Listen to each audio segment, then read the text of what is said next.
Good morning. So, what I wanted to do before I get into the material for today is just kind of walk you through the assignment that I have posted and kind of the procedure that you're going to follow today and things like that. So, overall, it's a different kind of e-learning day than we've been accustomed to over the past, year now. This is really kind of a throwback, so to speak, to last year where we would post things and you kind of just make your way through them on your own. So it's a little different than what we've been doing, but really it shouldn't be a big issue for you. So the main thing is this: is that in terms of turning things in, you have a week, but like for what we're working with today, there's nothing to turn in. There's just some assignments you're going to have to complete, and you're going to have a vocab quiz on Thursday, which you knew about. So there really nothing new other than we're going to go through the reading that you had to do for today, and then also you're going to work on filling in the second half of the vocabulary on your study guide, because as I just mentioned, your quiz is still going to be on Thursday, and you'll have to finish the novel for then as well. Okay, so I'll come back to that stuff again to remind you. One more thing before I kind of get rolling here with the book. If you have any questions on anything, we're required to have 2 blocks of time of office hours. And so mine specifically are from 10 to 11:30 and then from 12:30 to 2. But that doesn't mean that you won't be able to get a hold of me before then. I'm doing everything through email, so I will not be on a Google Meet. Just send me an email if you have any questions, and I'll answer them probably during those 2 blocks of time. Okay. So all that being said, please go to your study guide for the book. I'm going to go over the section of questions that you had to, or the section that you had to read for today, and I'm going to talk through these questions. So again, a lot of this is some of this is derived from opinion, but a lot of this is from the text as well. So let's start here. So the first question for this section involved the symbolism that, Coates uses. The symbolism of his eyes and doors. Okay.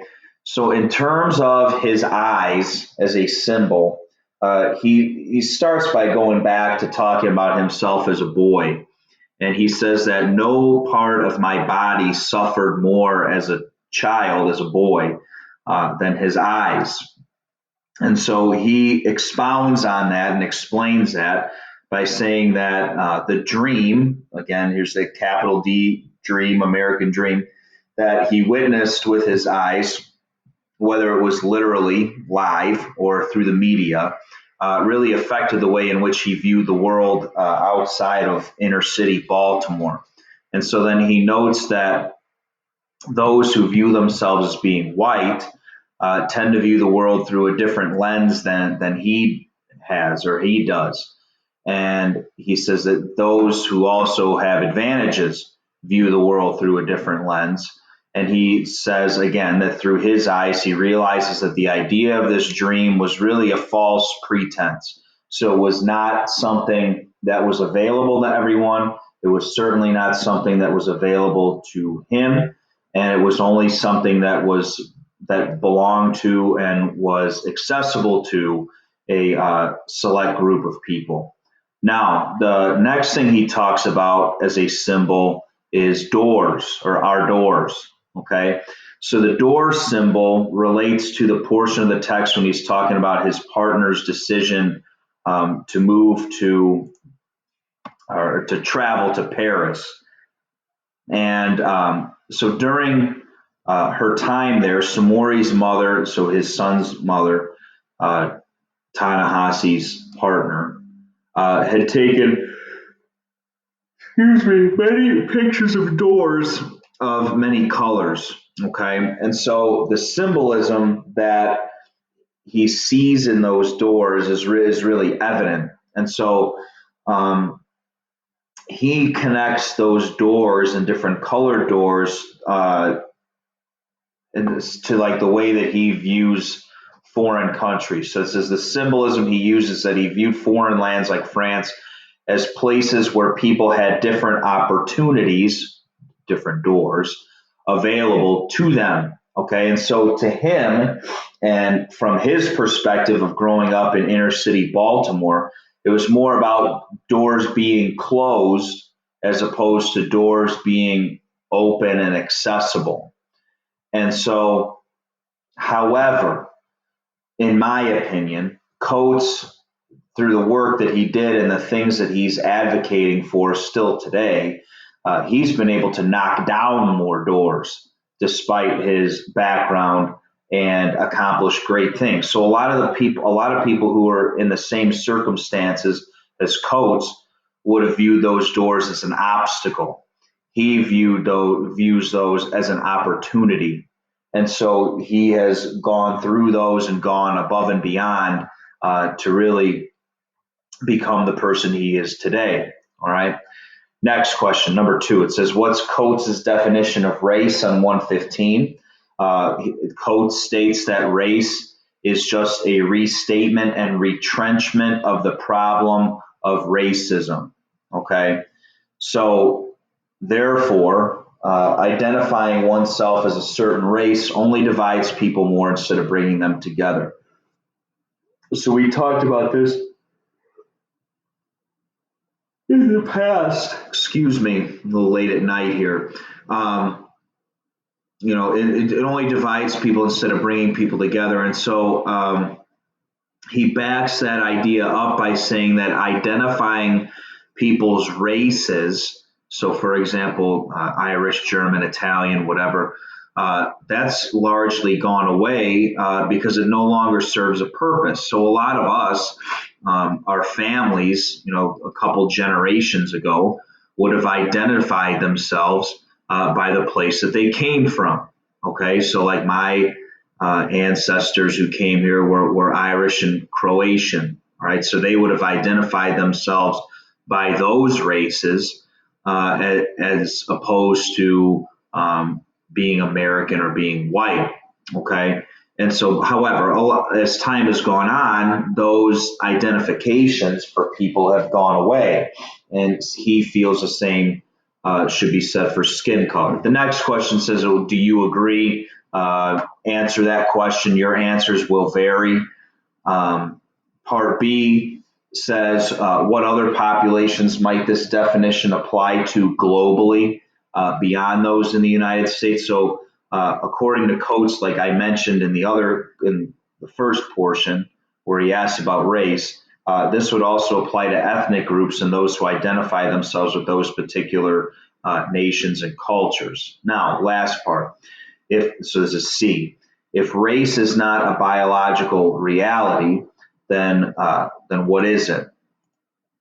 So for Coates, race is just a way to which or in which people group themselves. So again, we've discussed this in the past. So he believes that by believing race is a thing, we only contribute to racism.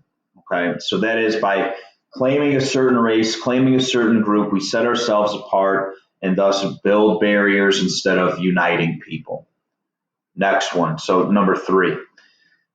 So let me read this and then I'll explain. So I had friends who too were part of other worlds stitched into worlds like tapestry. And though I could never myself be native to any of these worlds, I knew that nothing so essentialist as race stood between us. So this question asks, and this is really individual to all of you, what worlds do you find yourself being a part of, and how much of those worlds are part of who you are? Okay, so I mentioned 4: faith, family, education, and athletics. Okay, so I'm going to talk on each of these and a lot of connections. You'll probably be able to make some of the same connections that I did. So the bottom line is this: before I really get into it, we all have different things that make us up. We all have different things that kind of identify us and make us who we are.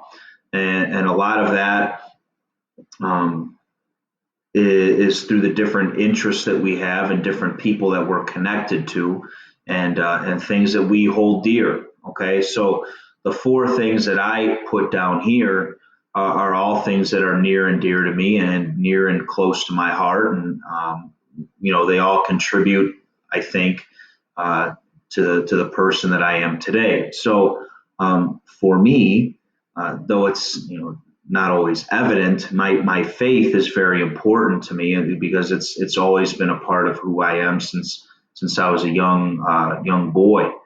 And so I went to Catholic school, Catholic grade school, and high school and college, and so that faith and religion uh, has always been an important part of who I am, and I try and live out the teachings of my faith daily. It's hard, it's a struggle. I've talked about this before. Like I know that I'm not a good person all the time, but I feel like that my faith and my beliefs, will carry me beyond that and help me to be better over time. And it also helps me to connect with other people and love other people outside of myself. Okay. Speaking of which, my family. So my family world is totally separate from my work world. Okay, even though I talk about my family all the time, um, family is something that's huge for me. Getting married 4 years ago and adding more people to my family is one of the greatest things that I've done. Bringing my son into the world is, the best thing that my wife and I have done together. So, family to me is everything. And so that world, being a dad, being a husband, being a son, and being a brother, all of that stuff it means the world to me. Okay. And it should for you too. You guys are at a point where, um, family maybe isn't the most important thing. And a lot of times that's natural when you're a teenager. I know that was certainly the case for me. But as time goes on, you realize how important it really is. And you make time and create time for those who are close to you. Okay. Education, obviously, is that world is huge for me. Being able to do this, I tell people all the time, this is not a job. This is like a calling. And I tell especially students who are interested in teaching and things like that, you can't view this as a job. You can't view this as some sort of drudgery. At times I fall into that trap. However, um, I think back to the greater purpose and the greater, and I've mentioned this before to you, the greater purpose for me is meaningful relationships with people. That's my thing. That's like what I'm good at, and I feel like that's one of the main objectives of education. Uh, a lot of this stuff that we talk about, you'll never remember, but you'll remember, people in your class, you'll remember teachers, you'll remember the experience. And so, my job is to make that as positive and good, excuse me, as possible. And so, like I was saying before, it's excuse me, a calling for me. Like I knew at a younger age that this is what I wanted to do. And then, I've been tested at times and thought about it. It's like, well, you know, what would I do if I got out of doing this? And then you kind of circle back and like, well, there's nothing else that I would really want to do. And so that's how you kind of know that this is really the career for you. Okay. Finally, my athletic world. Okay, so of coaching. I mentioned before, I'm not coaching here at Lake Central any longer as of a couple weeks ago. But for the last 11 years, well, even more than that. So, I mean, let's just start with this. I've been a part of a team every year since I was 6 years old. Okay, and I'm 34.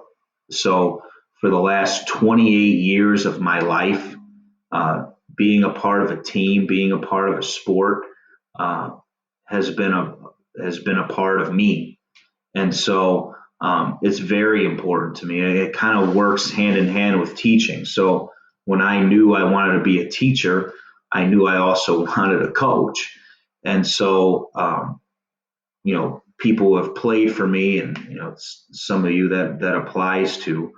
Um, you know how passionate I am about it. You know how much it means to me. Because I'm one of these people. Like if you're going to get into something, do it to the best of your ability. And so as a coach, that's what I try and do every day. Um, Athletics is a huge part of my family background. Um, in sports, and so that world is something that I hold dear and cherish because it's really important to a lot of people, even beyond, not beyond education, but with education, because it's part of an educational experience. Okay, and so as a coach, I try and make that the best uh, experience that I possibly can. For young men coaching football. Um, and hopefully they take lessons and things like that from me,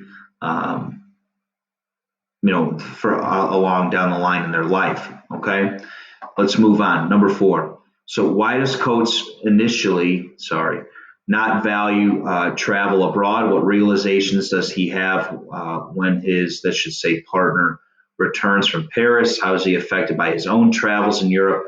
How does experience abroad shed light on his life experiences in the U.S.? So initially, he views travel as a waste of time because there's no connection to everyday life involved with it, according to him. However, he realizes upon his partner's return that there's different cultures outside of the United States that value different things than we do, and they have their own perspective on life and love, etc.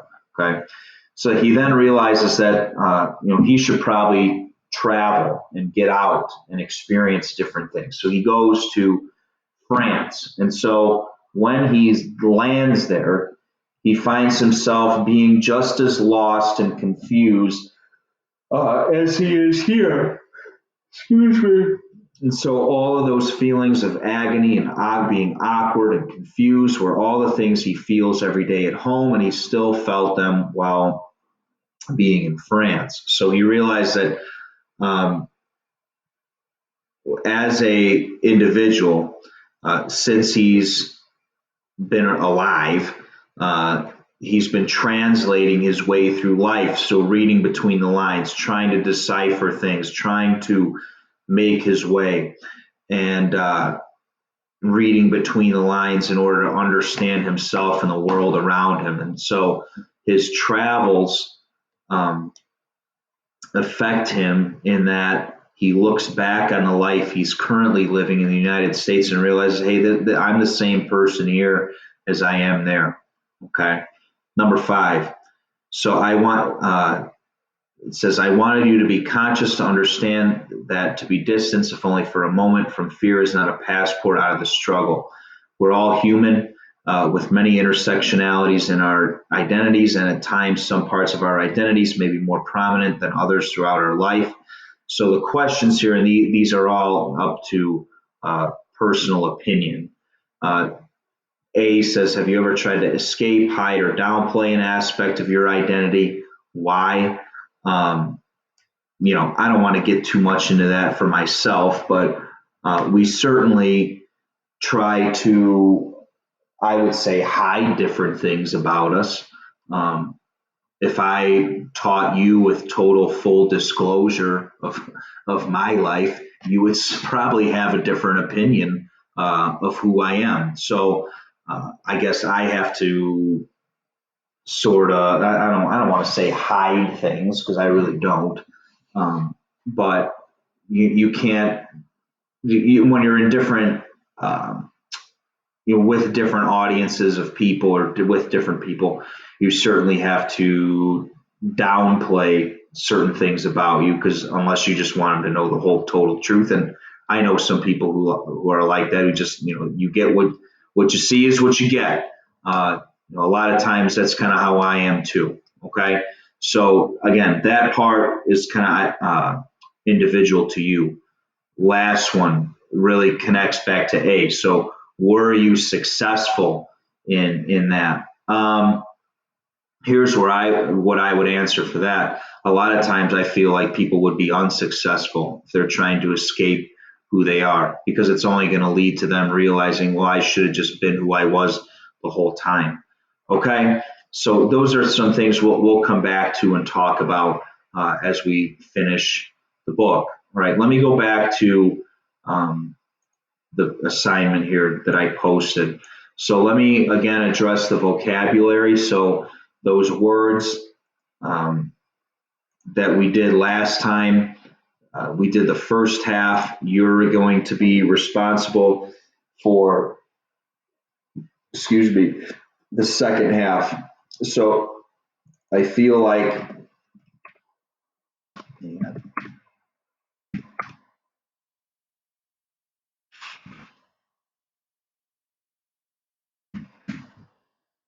so we stopped after posthumous. So everything after posthumous, so starting with atrocities and going to the end,